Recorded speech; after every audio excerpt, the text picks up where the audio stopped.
Case not, નકલી ડોક્ટરો અને લેભાગુ તત્વો સામે રાજ્ય સરકાર લાલ ઘૂમ આચાર સંહિતા બાદ કડક કાયદો લાવવાની આરોગ્ય મંત્રી શ્રી પ્રફુલ પાનસરિયાની જાહેરાત.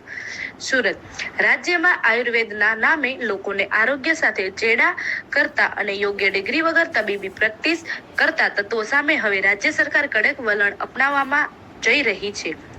સુરત ખાતે આયુર્વેદિક ડોક્ટરો દ્વારા યોગગુરુ પ્રદીપ જોટડિયા અને અન્ય નકલી ડોક્ટરો વિરુદ્ધ કરવામાં આવેલી રજૂઆત બાદ રાજ્યના આરોગ્ય મંત્રી પ્રફુલ પાનસરિયાએ ગંભીરતા દાખવી કડક કાર્યવાહીની ખાતરી આપી છે.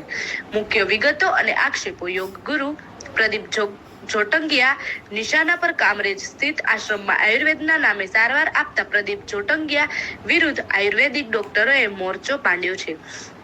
આરોપ છે કે તેઓ યોગ્ય પ્રોફેશનલ ડિગ્રી વગર મેડિકલ પ્રેક્ટિસ કરી લોકોને સ્વાસ્થ્યને જોખમમાં મૂકી રહ્યા છે. ઉલ્લેખનીય છે કે પ્રદીપ જોટંગિયા અગાઉ નકલી નોટના કેસમાં અમદાવાદ ક્રાઇમ બ્રાન્ચ દ્વારા ઝડપાયા હતા અને હાલ જ્યુડિશિયલ કસ્ટડીમાં છે.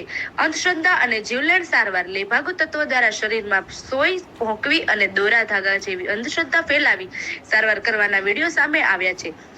આવા કિસ્સાઓમાં દર્દીઓના મૃત્યુ થયા હોવાની ઘટનાઓ પણ નોંધાઈ છે. આરોગ્ય મંત્રી પ્રફુલ પાનસરિયા આયુર્વેદિક ડોક્ટરોની રજૂઆતને ગંભીરતાથી લેતા જણાવ્યું હતું કે કડક કાયદાની અમલવારી રાજ્ય સરકાર આગામી સમયમાં નકલી ડોક્ટરો સામે કડક કાયદો લાવી રહી છે.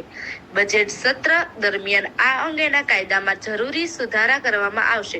આચારસંહિતા બાદ એક્શન: હાલમાં ચૂંટણી આચારસંહિતા અમલી હોવાથી તે પૂર્ણ થતાની સાથે જ આવા તત્વો સામે તપાસ અને કડક ડ્રાઈવ શરૂ કરવામાં આવે. ફરજિયાત રજીસ્ટ્રેશન: તમામ આયુર્વેદિક ડોક્ટરોએ ફરજિયાતપણે નોંધણી કરાવવી પડશે. જે લેભાગુ તત્વો સામે પાસે ડિગ્રી કે રજીસ્ટ્રેશન નથી તેમને બિલકુલ ચલાવી લેવામાં આવશે નહીં. જનતાને અપીલ: મંત્રી શ્રી પ્રફુલ પાનસરિયાએ લોકોને અપીલ કરી છે કે અંધશ્રદ્ધામાં ન ફસાવું. સર્પડંખ જેવી ગંભીર સ્થિતિમાં હોસ્પિટલમાં જ સારવાર લેવી અને માત્ર ડિગ્રી તથા લાયકાત ધરાવતા ડોક્ટરો પાસે જ જવું. તમે ફરિયાદ આપો, અમે ચોક્કસ કાર્યવાહી કરીશું. જેની પાસે ડિગ્રી નથી તેને લોકોના આરોગ્ય સાથે ચેડા કરવાનો કોઈ અધિકાર નથી. અમારો વિભાગ આ બાબતે અત્યંત ગંભીર અને પ્રયત્નશીલ છે. પ્રફુલ પાનસરિયા, રાજ્ય આરોગ્ય મંત્રી.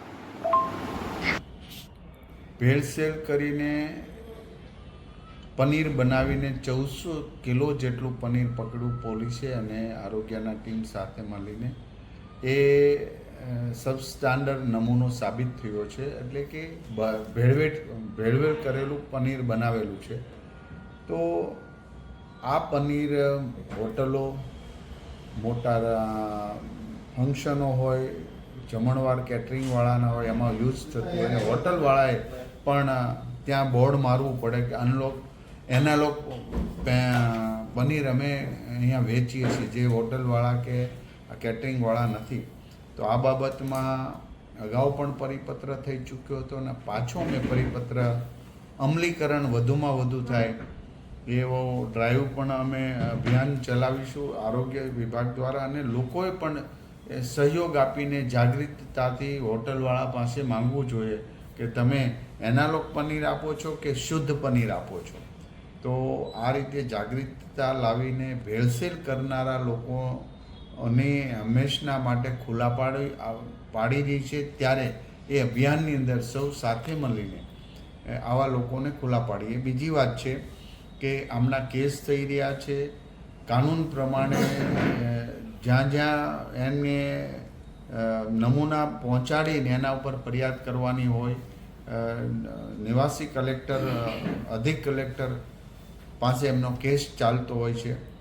તો જે કાયદાકીય રીતે આરોગ્ય વિભાગ પગલાં તો લઈ રહ્યું છે, પણ લોકોએ પણ દરેક હોટલમાં જમતા પહેલાં કેટરિંગવાળાને બધાને સ્પષ્ટતા કરવી પડશે. એનાલોગ પનીર તમે આપો છો, યાની કે એનાલોગ પનીર એટલે કે પામ ઓઇલની અંદર મિલ્કનો પાવડર વગેરે નાખીને એસિડિક પદાર્થ નાખીને એને પનીર જેવું જ પનીર બનાવવામાં આવે છે, જેમાં પૌષ્ટિક આહાર ન હોય. શરીરને ખાવાથી એ શરીરને પોષણ આપે જ નહીં એવું પનીર હોય છે. તો આ પનીર હાનિકારક પણ હોય છે. માત્ર પનીર નહીં, દૂધ, ઘીને પણ વેજીટેબલ ઘી બનાવીની અંદર પામ ઓઇલ નાખી મિશ્રણ કરી અને શુદ્ધ ઘી બનાવતા હોય છે. તો આ બધી જ બાબતોમાં એક બીજી સાવ સસ્તું વેચતા હોય અથવા તો બજાર ભાવથી સસ્તું વેચે તો સમજી લેવાનું આ મિલાવટવાળું છે. આવાને ત્યાજ્ય કરી શુદ્ધ ખાવા માટેનો આગ્રહ રાખીએ અને જ્યાં પેલું હોય તો આરોગ્ય વિભાગને એની જાણ કરી આવા લોકો ઉપર કેસ થાય એવી મુહિમ ચાલી રહ્યું છે. એમાં આપ સૌ સહયોગ કરો.